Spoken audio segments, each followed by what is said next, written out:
vamos a empezar con un tema de gramática que es el hiato y el diptongo. Antes de entrar en materia, vamos a recordar algunos aspectos que son útiles sobre las sílabas, con lo cual pues entenderemos mucho mejor este tema. Recordemos que las palabras tienen diferentes extensiones y por lo tanto unas tienen más sílabas que otras. Entonces la sílaba hace referencia básicamente a una o más letras en las que yo puedo dividir una palabra y puede ser una vocal o una vocal acompañada con una consonante. Por su parte, esa vocal es el núcleo de la sílaba. Resulta que las palabras pueden contener 1, 2, 3, 4 o incluso más sílabas, lo que las va a categorizar de acuerdo a ese número, pues de la siguiente manera, como la que vemos allí. Entonces vamos a encontrar palabras monosílabas, que son las que se conforman de una sola sílaba y se pronuncian en una única emisión de voz. Entonces, ejemplo de estas palabras vamos a encontrar mar, fe, gris, gol, paz, ¿sí? Que son palabras que tienen solamente una sílaba. También tenemos palabras bisílabas, que son las palabras que se conforman de dos sílabas y se pronuncian con dos golpes de voz. Ejemplo de estas palabras bisílabas vamos a tener mujer, vida, boca, planta, ¿sí? Son palabras con dos sílabas. Fíjense muy bien dónde se están haciendo las divisiones de las sílabas. Pasamos a las palabras trisílabas. Estas se conforman con tres sílabas y se pronuncian con tres golpes de voz. Ejemplos son palabras como amigo, libertad, hormiga, ¿sí? Son ejemplos de palabras trisílabas. También tenemos palabras tetrasílabas, que son las que se pronuncian con 4 emisiones de sonidos o golpes de voz. Aquí vamos a encontrar como ejemplo bolígrafo, película, ¿sí? Pero recuerden que no solamente vamos a encontrar estas, también podemos encontrar palabras que son polisílabas y son las que tienen ya 5 o más sílabas y se van a pronunciar con 5 golpes de voz. Un ejemplo de una palabra polisílaba está supermercado, matemáticas, gasolinera, sí, que se van a dividir entonces en 5 o más sílabas. Acá también es importante que recordemos que cuando hablamos de sílaba tónica nos referimos a aquella que se pronuncia con una mayor intensidad que el resto de las sílabas y es básicamente la que nosotros acentuamos. Y la sílaba átona es aquella que no tiene acentuación y se pronuncia con menos intensidad que las tónicas. Eso pues ya lo habíamos visto, pero era como algo para que recordara. Otro aspecto que quiero que tengas muy en cuenta es que tenemos vocales que son abiertas, pero también las conocemos con el nombre de fuertes. Y también vamos a encontrar unas vocales que son cerradas o débiles. Entonces dentro de las abiertas vamos a tener la A, la E y la O. Y en vocales cerradas vamos a tener la I y la U. Ahora bien, entrando pues ya en el tema como tal, iniciamos hablando de qué es el diptongo. Entonces, el diptongo, digamos, hace referencia a la unión de dos vocales en una sílaba pronunciada en un golpe de voz.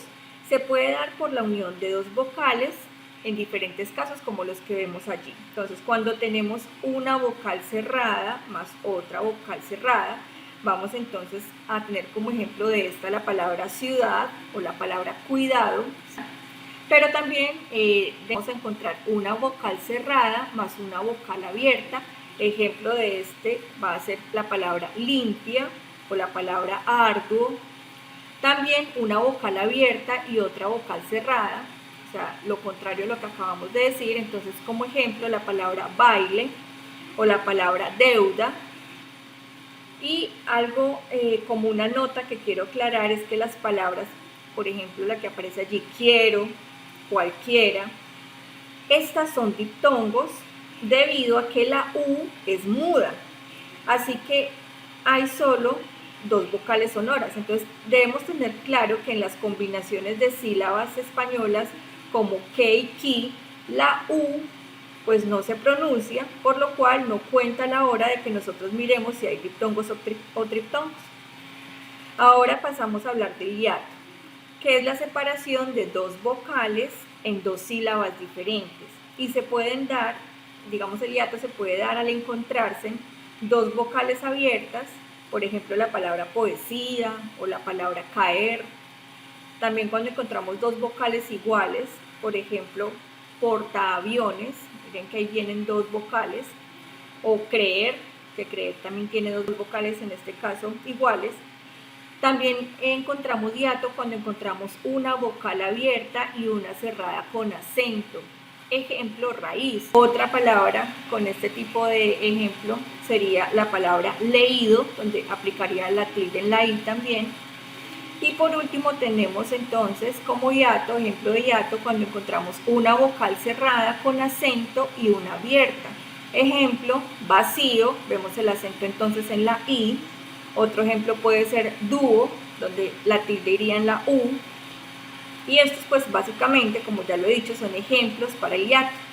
Esto entonces hasta aquí, digamos, es la parte de gramática, la cual es importante para que ustedes sepan primero dónde se pueden separar las palabras cuando están escribiendo y cuando leen en dónde es que se debe aplicar el acento. Y esto básicamente lo que hicimos ahorita con el repaso de las sílabas, porque he encontrado en algunos de los talleres que ustedes no están separando bien las palabras, no separan bien según el número de sílabas. Entonces por eso este recorderis para que ustedes tengan más claridad con respecto a esto. Pasamos ahora con otro tema que es ya más de reflexión, que también se trabajó en la guía número 6 y básicamente quiero traer pues a colación este tema sobre la lectura y el porqué de leer. Antes de hablar un poco pues de la importancia de la lectura, vamos a recordar que existen dos tipos de comunicación, ¿cierto? Esto ya lo habíamos visto. Uno que es oral, que es el que se logra entre dos o más personas, que es el que estamos haciendo en este momento, ¿cierto? Y cada vez que nos comunicamos estamos entonces haciendo uso de un lenguaje para intercambiar información. En una comunicación oral siempre vamos a tener un emisor y un receptor o varios receptores, pues dependiendo de cuántas personas estén participando en la conversación. Por ejemplo, en este momento tenemos como emisor, en este caso sería yo, y los receptores serían entonces ustedes que me están escuchando. También tenemos una comunicación de tipo escrito, que digamos esta ya es permanente, pues esta queda evidenciada en una hoja o en cualquier material en el que se pueda plasmar. Además, esta se puede evidenciar con más detalle y es más reflexiva. ¿Por qué? Porque ustedes pueden leer cuantas veces quieran un mismo texto. En este tipo de comunicación vamos a tener entonces un autor, que es la persona que escribe el documento, y un receptor, que vendría a ser la persona que lo lee. Entonces, ahora sí, volviendo con el tema de la lectura, en la guía de apoyo encontraron un texto en el que se hablaba que quizás muchos de ustedes habrán pensado en algún momento que leer es aburrido, que no es algo que tenga que ver de pronto con las cosas que a ustedes les gusta hacer, ¿sí? Pero también hacen referencia al hecho de que en nuestro diario vivir, en nuestra cotidianidad, estamos constantemente leyendo, así sea afiches publicitarios, así sean revistas, así sean instrucciones para poder armar algo, de pronto a los que les gusta leer caricaturas, ¿sí? Cualquier otra cosa que implique leer, entonces siempre va a permitirnos realizar esta acción. La lectura es una actividad comunicativa, ¿cierto? Que constantemente nos está invitando a comprender lo que un texto nos está proponiendo. También cada vez que leemos, pues presentamos unas expectativas y unos conocimientos que ya tenemos previamente sobre un tema, y con lo que estamos leyendo pues logramos construir nuevos significados. En otras palabras, al leer nosotros estamos ampliando constantemente nuestros conocimientos en diferentes temas, sea cual sea el tema, ¿cierto? Todos tenemos, digamos, temáticas que nos gustan mucho más. Entonces, digamos que nosotros podemos sacarle jugo a la lectura cuando logramos comprender bien los textos, y eso es, digamos, por lo que yo les digo que es tan indispensable el tema de la comprensión lectora. Y esta será, digamos, efectiva, o sea, la lectura será efectiva si somos estratégicos y constantes, pues porque ustedes saben que todo en la vida requiere de eso, de práctica. Entonces ustedes al principio puede que se aburran, puede que no entiendan una lectura, pero en la medida en que ustedes van practicando más el hecho de leer, pues digamos se les va a hacer mucho más sencillo entender textos. Es muy importante que nosotros reconozcamos que los textos nos aportan distintos tipos de información, ¿cierto? Porque están escritos con diversos fines. Hay unos que exponen temas sobre conocimiento de ciencias, otros, digamos, son divertidos, otros nos informan, otros buscan de pronto deleitarnos con palabras de manera, por ejemplo, poética. Entonces, así por el estilo, pues vamos a encontrar diferentes textos. Así que es muy bueno que cada uno identifique, digamos, qué tipo de lectura es la que más le gusta, para que vaya fortaleciéndose en ella y luego entonces sí pueda ir abarcando otros tipos de texto que se puedan hacer de pronto más complejos. La lectura siempre será una forma de aprender y conocer el mundo que nos rodea. Y podemos decir que la palabra escrita y hablada se van a complementar. Simplemente pues se dan en contextos distintos y cada una cumple unos objetivos también distintos. Entonces, por ejemplo, si miramos la lectura ya literaria como un caso específico, vamos a encontrar que esta nos permite la recreación de mundos posibles. Digamos que plantean diferentes visiones de la sociedad y de la existencia del ser humano. Y todo esto pues gracias a que los textos literarios nos ayudan a fomentar algo tan importante como la imaginación y con ello, ¿por qué no?, la creatividad, que es lo que yo de alguna manera pues estoy buscando con todo este trabajo que venimos haciendo. Y ustedes saben que para el taller número 8 la idea es que ustedes ya muestren un poco más, un trabajo más de creatividad, más de imaginación a través del cuento que ustedes van a realizar.